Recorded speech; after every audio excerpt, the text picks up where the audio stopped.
Hey, welcome back. Long time no see.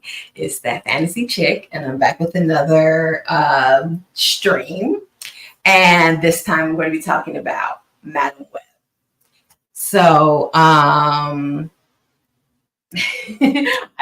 saw Madam Web yesterday. I have some thoughts. Before I go into those thoughts, I found this on Instagram. I won't be able to show you, but I'll read it to you. Um, so on Instagram. I saw this, and I caution against. Uh, I always caution against people taking words on a picture as fact. So this is something that someone says Dakota Johnson said. So apparently, Dakota Johnson said, according to this person on Instagram, Madam Web was very different when she signed on, when Dakota Johnson signed on.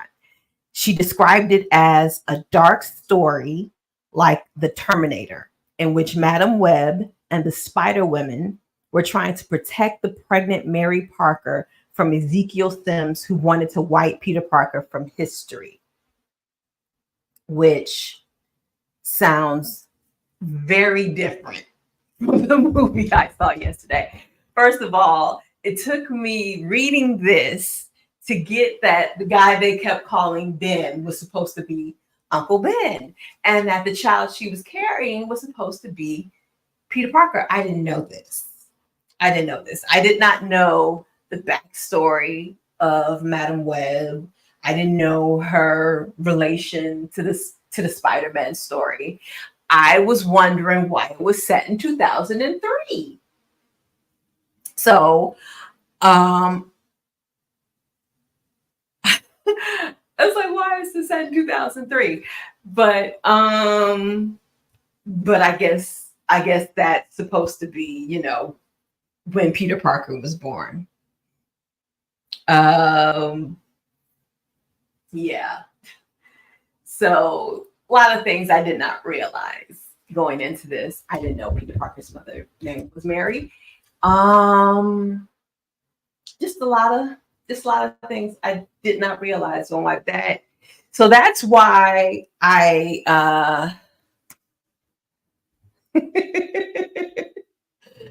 only took one of the worst rated hero movies, but she's back. Yes. Yes, people have been dogging this movie. They have been dogging this movie. And I gotta say, me myself, found it kind of corny. I found it kind of corny.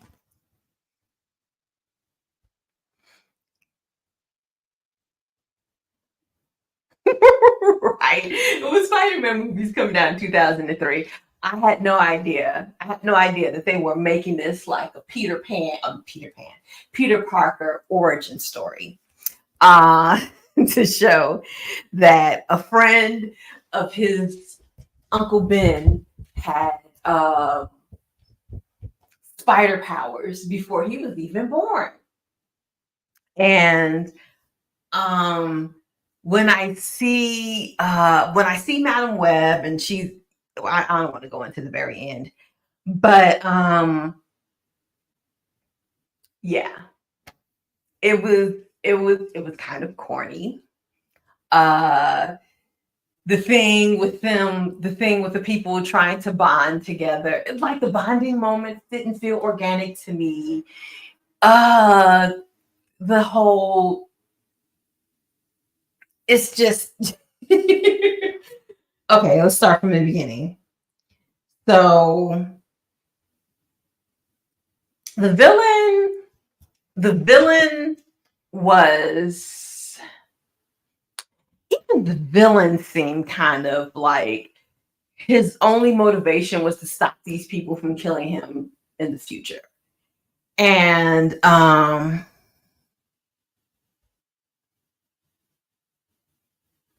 but not, you knew who Madam Web was, but not the origin story.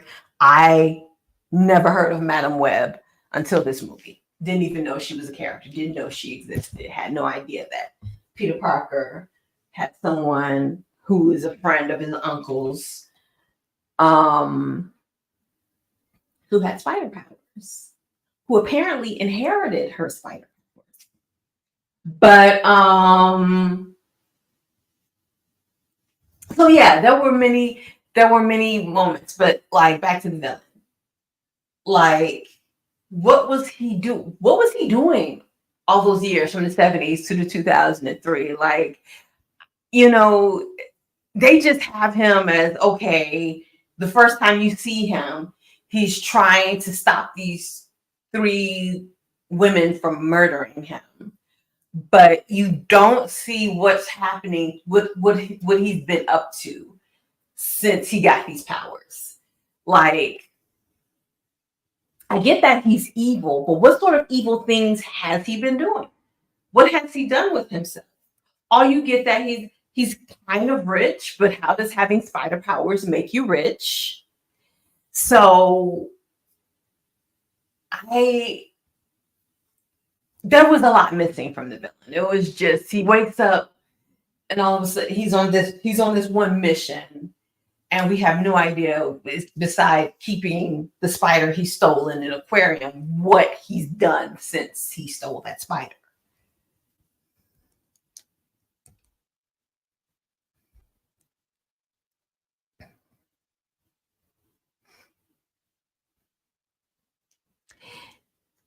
It felt forced.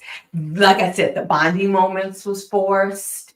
Um, I don't know why Homegirl was wearing a wig, why she couldn't just wear her own hair. Maybe the character's hair is that color, and they just decided, well, she has to have that hair color because they're just. I was waiting for the moment she took off the wig and she would have her own hair. Because it was a very unnecessary wig. We know what her hair looks like. We've seen her on Euphoria. I can't remember the character's name or what Julia Sweeney. That's her name. Why they put that wig on Julia Sweeney? It seemed like a very unnecessary wig, unless they were really trying to fit her into this comic book character that I don't know existed. One of the Spider Women. And yeah. So and then there was the whole his dream versus reality. So these three women came together to kill him in the future, but their connection is Madam Web. They're all connected to her somehow. So how do they become Spider Women? I don't get it. Do they become Spider Women because of her? Was he dreaming of the wrong thing? It just is. There was a lot of disconnect for me.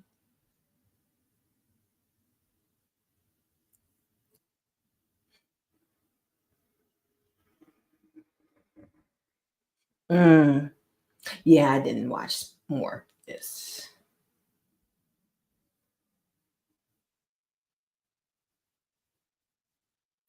No, I don't. I've never seen the Spider-Man animations and I don't read Spider-Man comic books. So the old chick who talked to Spider-Man in his head when he was having a tough time, that's her. Sorry. Only Spider-Man I know is Tobey Maguire, Andrew Garfield, and what's the boy's name? What's that boy's name? The Zendaya's boyfriend. Um, those are the Spider-Man I know, and also Miles Morales. But I'm not deep into Peter Parker lore. I'm not deep into his lore.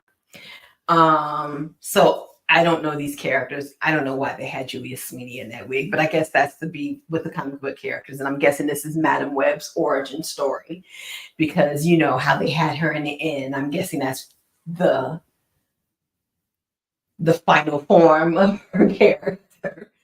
Um, yeah, yeah. So I didn't understand. There was a lot of disconnects with for me. The disconnect between Um, so it's like, I'm guessing to understand this movie, you have to know the comic book backstory because I have no idea what the comic book backstory is. And it just feels like a lot of things were missing. Like those three girls. How do they become Spider Women? They show how Madam Web became Madam Web, but all we know for sure is that at some point they get these spider powers. We don't know how. We don't know why. We don't know why these three girls and why, because they were connected to her. Like it's one of those messing with time thing because he knows the future and he's trying to change the future. So was it some sort of butterfly effect because he was trying to change the future that brought them together instead of how they would have normally come together? Like there's a lot of that just feels incomplete to me. It feels incomplete. So because the girl never really did anything besides CPR in this movie. They did CPR and, gold star for that. But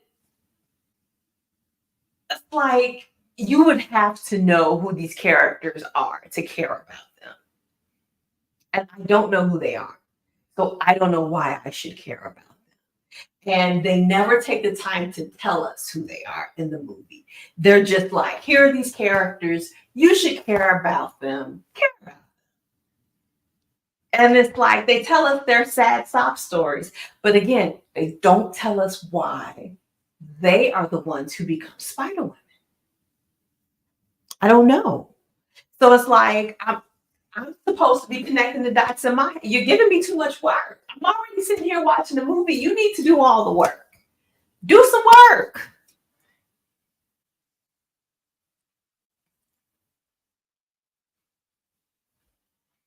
What scene pissed you off the most? Because it was the baby shower for me. I didn't like. I didn't like. I didn't like the baby shower either. I didn't like the whole she's a woman, she's got to go into the baby shower thing. This is 2003. I think we've gotten past that whole the girl needs to be with the girls thing and the men get to stay outside and barbecue. Like, no, in 2003, the men should have been inside with the women. It should have been a co-ed baby shower and the men should have been there too, not just, oh, we're going to be outside barbecuing and you get to go in with the girls. But the part that pissed me off the most, I don't know. I don't know if I was pissed off at anything. I think the parts that got to me most is how she just kept stealing vehicles and messing them up. And there was like no consequences. Just stealing vehicles and riding around the city and never caught up with her. Never, ever, ever. I'm shocked you really didn't like it because you like all your female movies respectfully. You do like your all female movies respectfully. I do like female movies. I do like, but the thing about it is it's gotta be more than just here's some women like them. You gotta give me a reason. You got to give me a reason to like them. You got to give me a reason to connect with them. And I didn't get that in this movie. I liked it for what it was. I accidentally seen people reviews before, so I expected just about absolute garbage, but it was decent.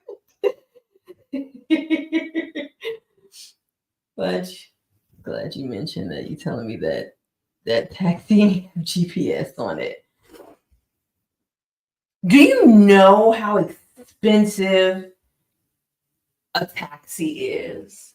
Like, I'm not talking about the car itself. I'm talking about the fact that in order to be a taxi driver, you have to pay like $30,000-$40,000 for a medallion. And there was just no getting that. Nobody. This is $30,000-$40,000 of somebody's hard-earned money. And that just gone. Just gone. And because she took the license plates off, no cop was like, wait a minute, why is there a taxi cab driving around with no license plates? Let's pull her over and check the VIN number. Nothing, nothing, nobody. Just taking off the license plates and not putting other ones on was enough to deter the cops. Yeah. And okay, I thought of it. Here's the part that pissed me off the most.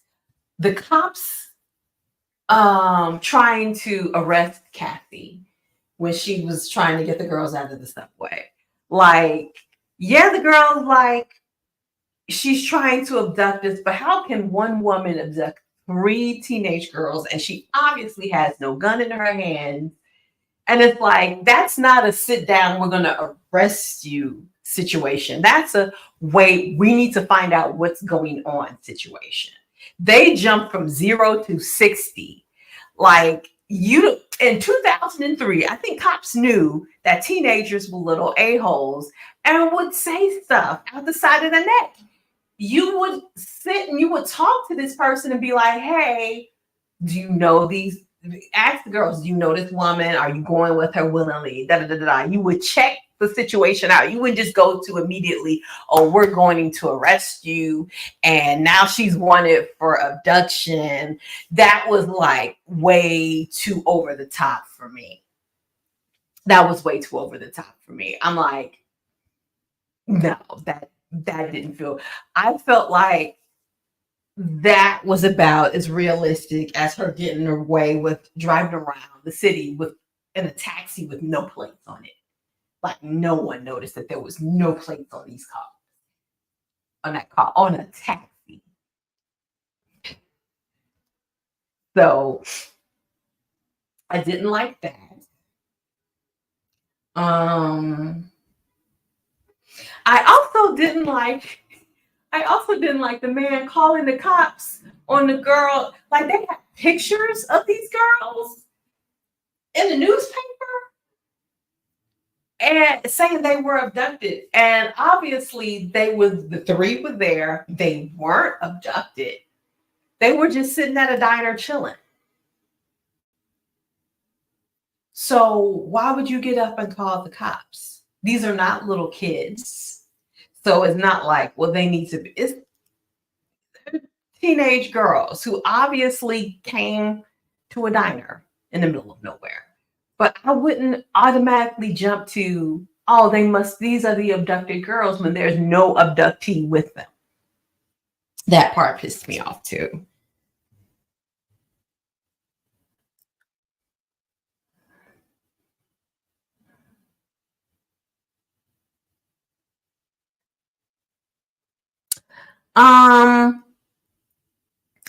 Well, for one, how do I feel about them showing a future ending with the villain dreams and then it not happening? That's one they did explain. They had the little scene with the pigeon hitting the window and the glass breaking with the popcorn. So they showed that she opened the window and she changed the ending. So they showed that Cassie has the power to change the future by utilizing her visions and taking evasive action. So the ending being different than the future dream was explained to that. That's the groundwork they did lay out. They laid out that groundwork that she has the power, and then they reiterated it when she went to Peru and Homeboy told her pretty much the same thing. I think that she has the power to change the future as long as she learns to use her vision. So that they did do.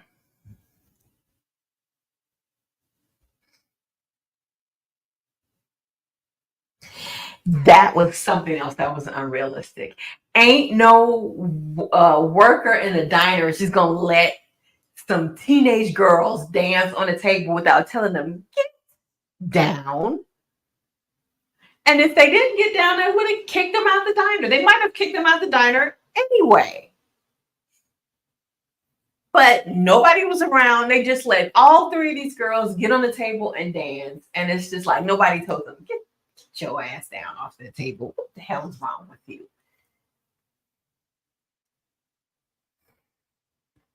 They're going to parlay this into a series of what? I don't know. I haven't looked up any details of this movie. All I know is they set it up like this was an origin story. Like this was like the Madam Web and the Spider Woman origin story, except they gave Madam Web her origin story and they forgot to give the Spider Woman theirs. So it's like I was like, so that's what also I don't like about the ending was them flash forwarding and showing their future. And it's like, if this is going to be a series, they shouldn't have done it. They should have just let it play out. And if you want to show them if you want either show them show the beginnings of them becoming Spider-Woman, like show how that happens in this movie. If you're going to save it for another movie, don't flash forward to the future. Because that felt cheesy and corny. That felt cheesy and corny. Them, when they got to the climax, saying, I'm going to listen, Kathy. Yeah, I'm not going to be impulsive. That was corny. I felt like you could have just showed them listening and not being impulsive, and the audience would have got it. We didn't have to hear it come out of their little mouths. That was too much. That was too much. Showing flash forwarding to the future, that was corny. Because it's like they're so excited. Oh my goodness, these are these characters. I don't know who these characters are. And you never showed me how they become those characters so I feel like they didn't earn that ending. They didn't earn that flash forward. They didn't earn a lot of things in this movie. This movie was unearned.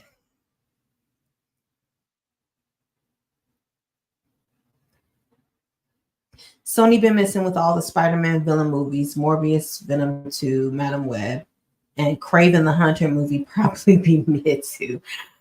I don't know who Kraven the Hunter is. I didn't watch Morbius.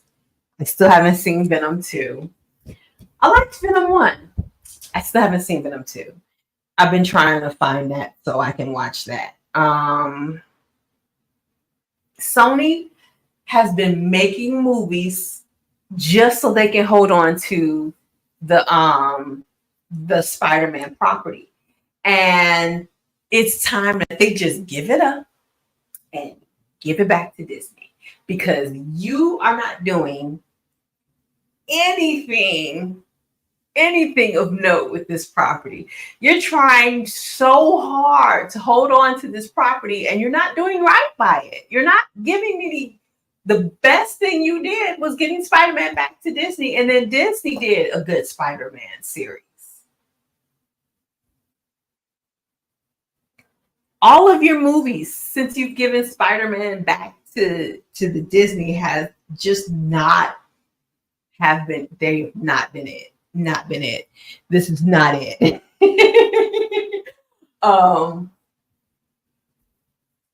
This is not it. I felt like just personally, when I left that movie, I was like, I spent my Sunday afternoon with this movie. I could have been home asleep.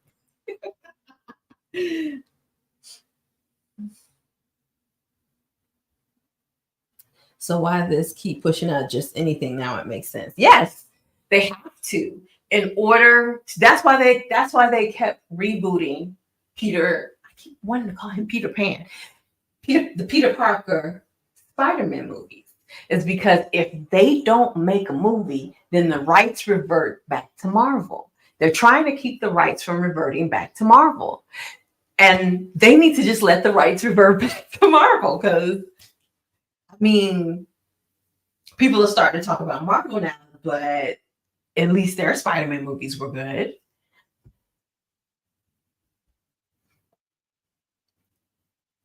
Mm-hmm. They just put they. It's like it's almost like they know they have this deadline coming up, and they rush something out to beat that deadline, and they don't put the care into making a really good movie. So to find out that this Madam Web has this backstory, this connection to Peter Parker, and she's most likely a beloved character, and they just the best that they did was like, okay, we got Dakota Johnson. People like her, like you got to do more than that. You gotta, you gotta do more than that because, um, her character was kind of, I guess I felt like she had to grow. She had to have a character arc. So her character, because she grew up in a foster system, was disconnected to everything. But when you get to, she's in the middle of trying to save these girls' lives and she's still disconnected. She's still like, this ain't my problem. It went on a little too long. Her, this ain't my problem, and just went on way too long. And I felt like she said it way too many times. It's like, I get it. You know, you you don't get connected. People, you don't want people to draw you in. But you have these powers. You saw these girls' deaths for whatever reason, and it's up to you to save them. It's like you are a paramedic. This is what you do. You save lives. Step up and take responsibility.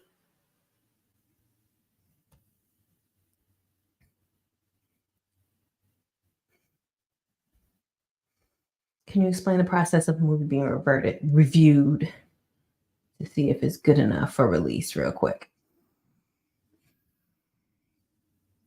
It depends. It really depends. What they usually do is they'll they'll make the movie, and because there's different. It's amazing that bad movies are made because there are many steps along the way where things are checked, things are reviewed. You write the script, the studio gives notes. Um, the script can go through many rewrites. And then once you make the movie, again, studio gives notes on the edits. And after all of the back and forth between the studio, the producers, the director, blah, blah, blah, blah, maybe sometimes the writer, depending on how much power the writer has.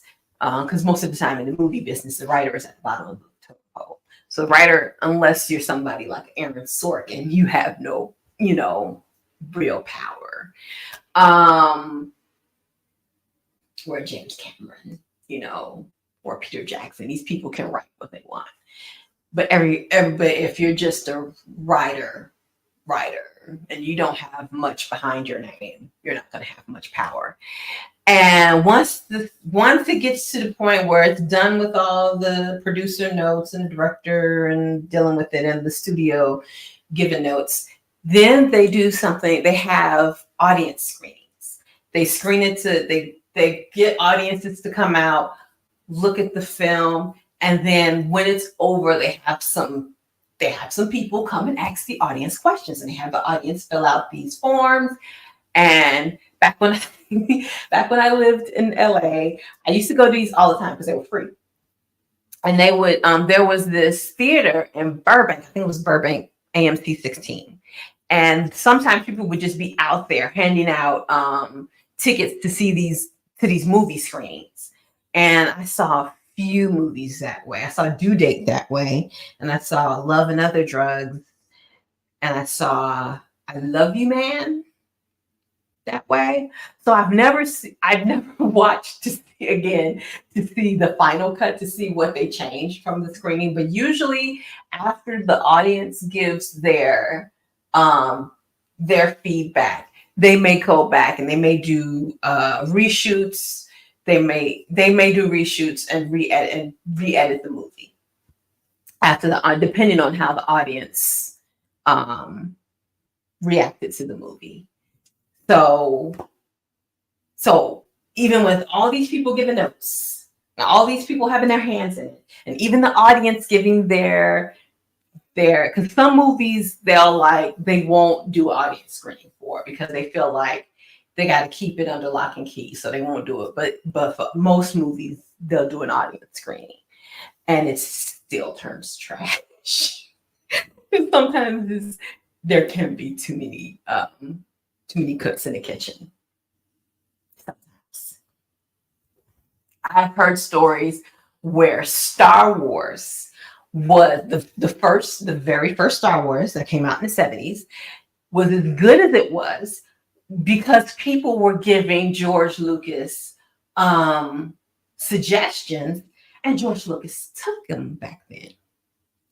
There was a lot, I can't remember specifics, but there was a lot of changes and things that people made. Like Luke's name wasn't Skywalker, it was Star Killer, and things like that. So there was some changes made to Star Wars back then because people kept giving George Lucas suggestions and he took them. So sometimes it's needed and sometimes it helps. Sometimes it don't. You can't tell me that Batgirl movie was worse than I don't know. We'll never know. We'll never know.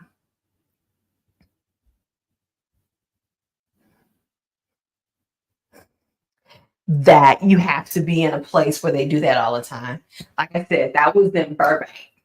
I did that a few times in Burbank. I remember my friends came to visit me from Chicago, and it's like, let's go see a movie. So I got us 3 tickets to a movie screening to watch a movie. And wasn't, you know what? I don't think it was the one in Burbank because I think we ended up going to what's that place where they have the Rose Bowl? Oh, why can't I remember? We went to the place where they normally have the Rose Bowl. I mean, the city where they normally have the Rose Bowl. I can't remember the city name right now. Our, not Arcadia. I can't remember it. Oh,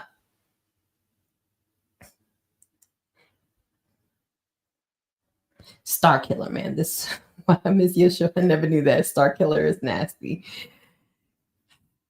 That's that's just one of the things that I remember from the things that he changed. So there was a bunch of things because it's I'm pretty sure I've seen it in um, documentaries. I'm trying to remember. Did his wife do a documentary, or am I mixing that up with Francis Ford Coppola? Because they are boys. I know for sure Francis Ford Coppola's wife did the Heart of Darkness or Apocalypse Now. I feel like George Lucas's wife did something for Star Wars. I may be mixing them up. Pasadena, yes, that's where we went. So it was Pasadena. I don't know why I can never remember the name Pasadena, but when I took my friends to go to a free screening, it was in Pasadena. So most of the time I went to Burbank, but when we went to the one I brought my friends from out of town, I can't remember which movie it was, but we went to Pasadena.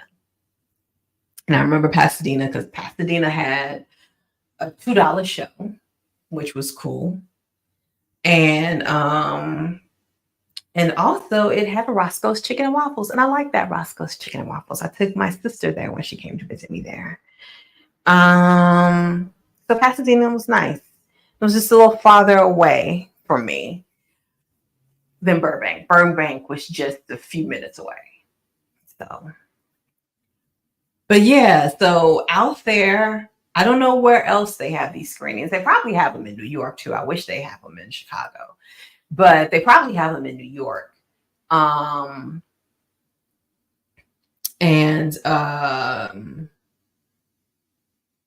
you just have to know. You just have to know where to go, and you can get your free screening tickets and get in and see a movie and give them your honest answer. And I also did a free screening when I did an internship at Silver Pictures, and Silver Pictures was on the studio lot of Warner Brothers back then. They're in Santa Monica now, but back then they were on the Warner Brothers lot, and I did an internship there, and they had screenings. I think this one was of Orphan, the Orphan movie. Yes, I did a couple because I think I watched Whiteout too. I think I also watched Whiteout with them, but like they had screenings, and because I was an intern, I got to go and I got to invite my friends, and we get to watch the movie. So I think we watched. I think the one I invited my friends to was Orphan, and we watched that, and then we gave our thoughts and whatnot on it. And then it was, and I think I also watched Whiteout.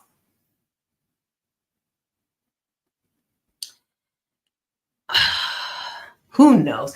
They could be doing it. They could be doing them somewhere, and I just don't know. I just don't know. But they really do need to. I'm surprised they don't do them here either. But the only time I ever got to go see a lot of those was in California when I lived in California. So, but yeah. Oh, I gotta go. My battery's about to die.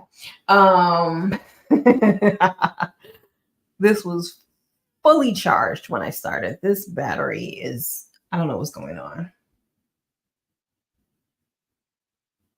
Before you wrap, are you watching True Detective tonight, Country? I know you missed it. I never finished watching The True Detective before. So I'm going to probably binge watch those two episodes. Like the other one, I would watch an episode and stop and watch an episode and stop. So once I get through season, whatever was that season 3, then I'll probably end up binge watching season 4. But it's been hard for me to get through that. I don't know why it's been hard for me to get through that. So I completely missed the Jodie Foster. But I was like, I got HBO Max. I'll just binge watch it later. So that's what I'm gonna do. I'm just gonna binge watch it later. What I have started watching back again is SWAT came back and Equalizer came back this week. And after the Equalizer was this show with this guy who used to be the Green Arrow on Smallville, and it's called Tracker. I missed the first episode because I haven't been watching TV, so I haven't been seeing any commercials for it. And they must have shown it after the Super Bowl last week, because this week was the second episode, so I missed the pilot. And I hate when I do that. I feel like once I miss the pilot, I don't want to watch the show. But since it was coming on after Equalizer, I stayed and I watched, and it was okay. I'm gonna see if I can find the pilot, because it seems like they have some sort of built-in backstory lore with this character that they introduced in the pilot that I didn't get a chance to see.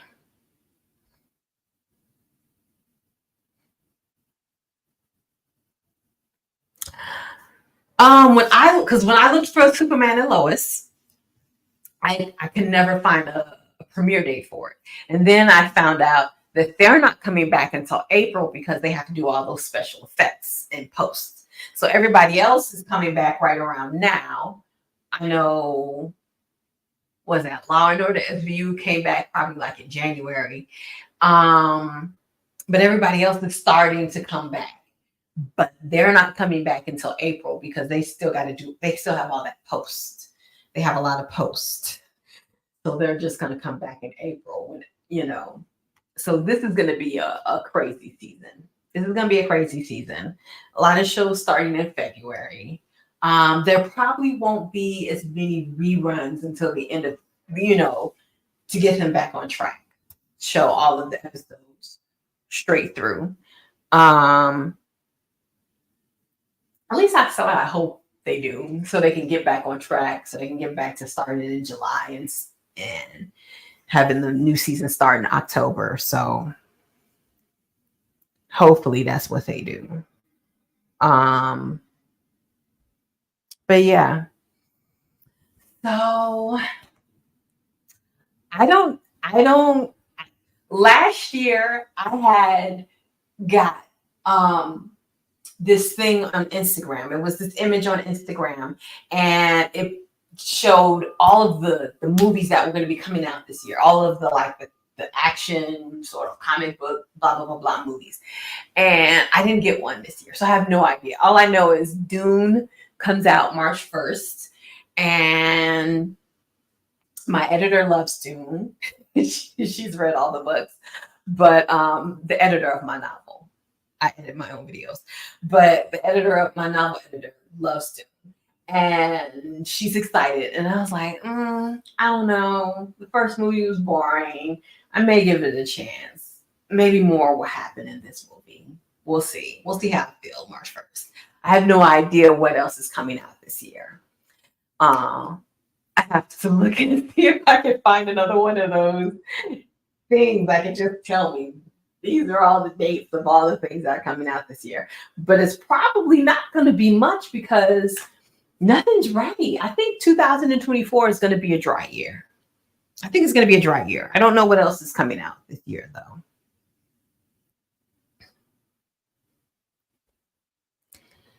By the way, I don't think you watched it yet, but Echo was good if you need a show. I haven't watched it yet. I feel like I'm gonna have to because I think it may connect to Daredevil, so I need to go ahead and watch it. Yeah, it's gonna be a dry year, I think, because of the strikes and things aren't gonna pop off until 2025. So that is all for today. I didn't mean to drag Madam Web like I did, but it just, this is why they didn't do commercials for it. I didn't hardly see any commercials for it.